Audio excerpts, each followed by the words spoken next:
the jewels that outlived their queens, forgotten tiaras of Europe. They once sparkled beneath the chandeliers of royal palaces. Now they rest in silence behind glass, waiting to be remembered. But sometimes the past stirs. A queen reaches into history, and what was once forgotten shines again.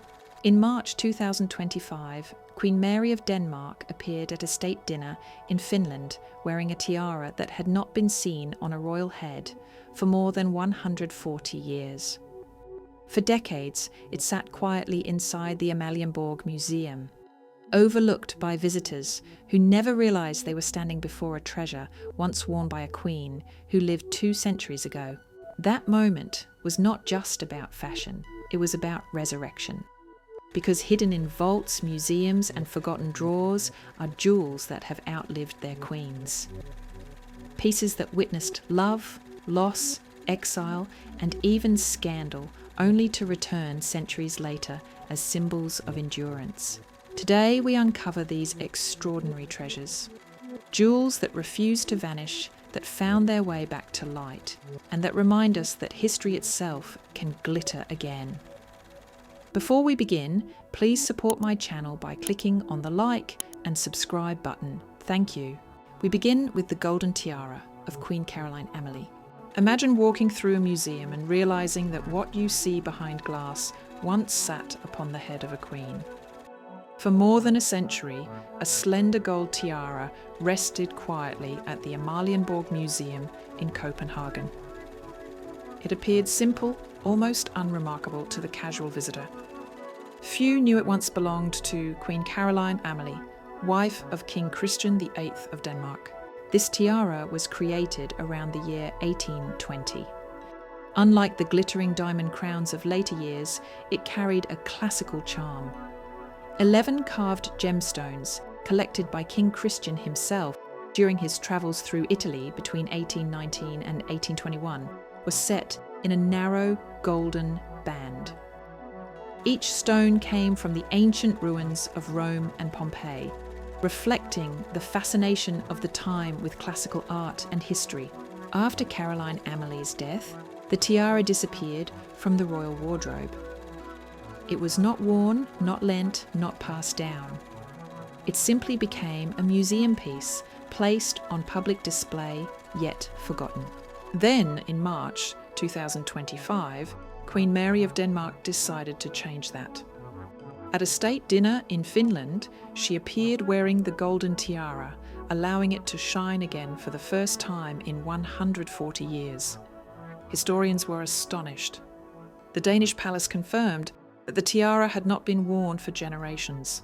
After the gala, the tiara was moved to the treasury under Rosenborg Castle, joining Denmark's most sacred royal artefacts.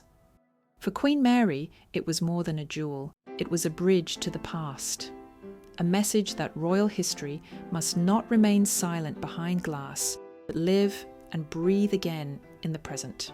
Next is the Vesuvius bracelet of Princess Wilhelmina Marie. That same night in Finland, another forgotten relic gleamed on Queen Mary's wrist, the Vesuvius bracelet of Princess Wilhelmine.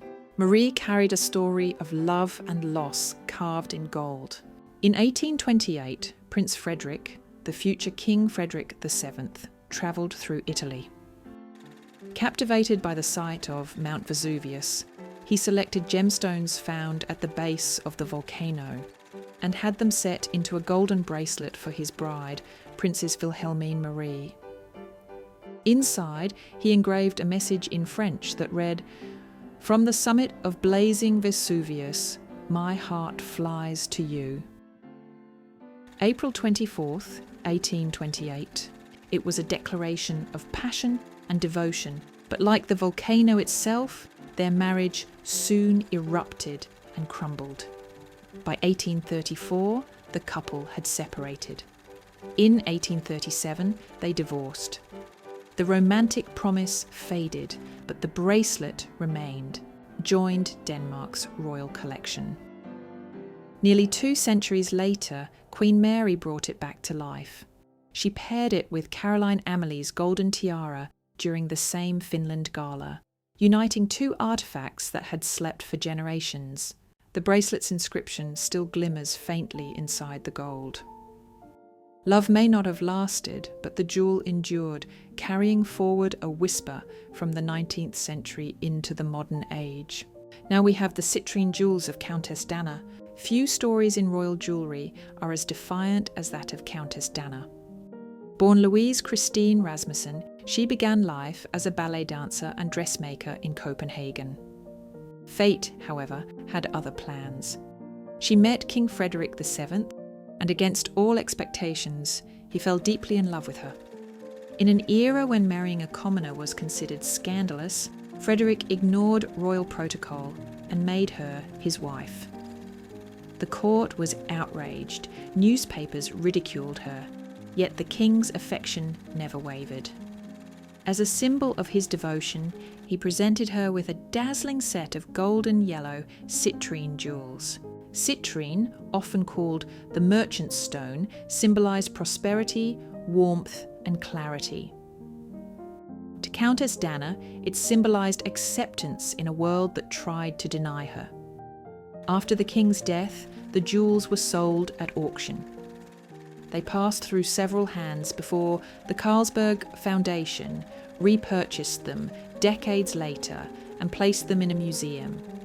For years they rested quietly, admired only by historians. Then, in 2024, Queen Mary of Denmark wore one of Countess Danner's citrine brooches for a royal engagement.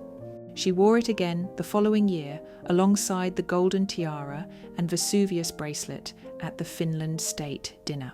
That single act transformed what had once been a symbol of scandal into one of respect. Through Queen Mary, the citrine jewels became more than decoration. They became a tribute to the woman who dared to challenge royal tradition, and through time found her place among queens. We continue with the Strathmore Rose tiara. From Denmark's vaults, we turn to Britain, where another masterpiece of royal history lay silent for nearly a century.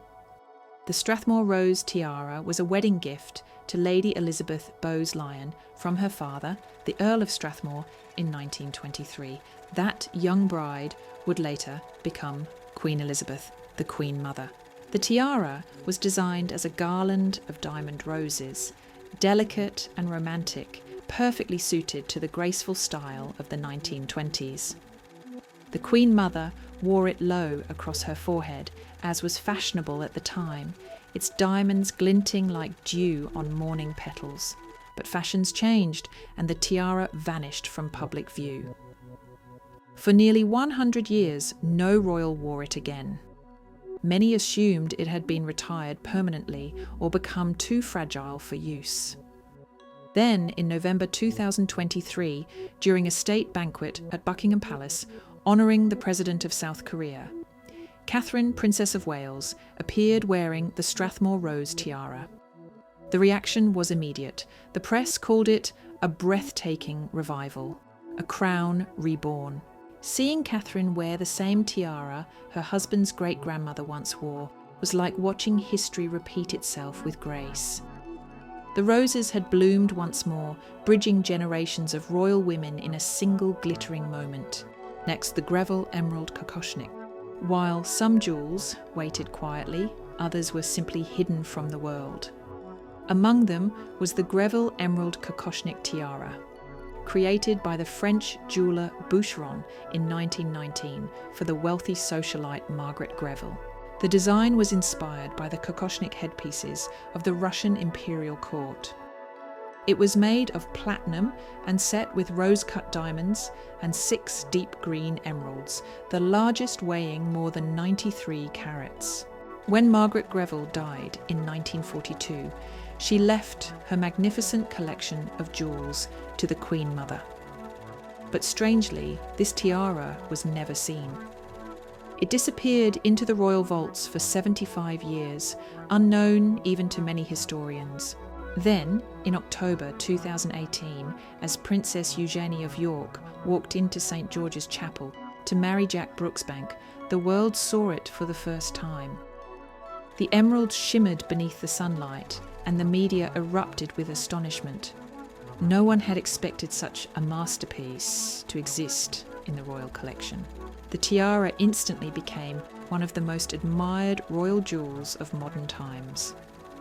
Its reappearance reminded the world that within the guarded walls of Buckingham Palace, countless unseen treasures still wait for their moment to shine. Finally, the Swedish cut steel tiara. Some treasures are found not in glittering vaults, but in mislabeled boxes. Deep inside the Swedish royal palace, a simple error kept one of the most unique royal tiaras hidden for generations. According to legend, this tiara once belonged to Hortense de Beauharnais, the stepdaughter of Napoleon Bonaparte and Queen of Holland. It was unlike any other royal jewel. Instead of diamonds or pearls, it was crafted entirely from polished steel. The metal was cut and carved with such precision that it sparkled like gemstones. For decades, it was thought to be lost. Then, in 1976, Swedish historian Göran Alm stumbled upon it while examining storage items at the palace. The piece had been filed under metalwork rather than jewellery. What was thought to be an iron ornament turned out to be a royal crown. After its discovery, the tiara was restored and returned to the Swedish royal collection. In 1979, Queen Sylvia wore it for a state visit to Austria. And since then, it has occasionally appeared at major events, especially the Nobel Prize ceremonies, often worn by Crown Princess Victoria.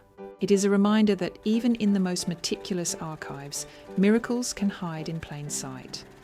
Crown of steel, mistaken for scrap, now gleams again under the lights of royalty.